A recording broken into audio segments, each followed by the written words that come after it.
Alam nyo ba guys, sa kanta ni Ed Sheeran na Thinking Out Loud, may batang nagsalita. Eto, pakinggan nyo. And baby, my heart could still. Ano, narinig nyo ba? Eto pa isa. Pakinggan nyo ulit. And baby, my heart could still. And baby, my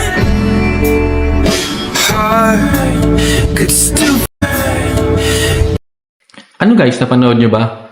Matagal na tong video na to, napanood ko lang din kaya shinare ko sa inyo. Yung iba, sinasabi nila na bata daw talaga yung nagsalita. Yung iba naman, echo lang. So, kung gusto nyo mapanood yung full video guys, search nyo na lang sa YouTube yung kanta ni Ed Sheeran na Thinking Out Loud official video. Kayo na ang umusga guys. Galing no?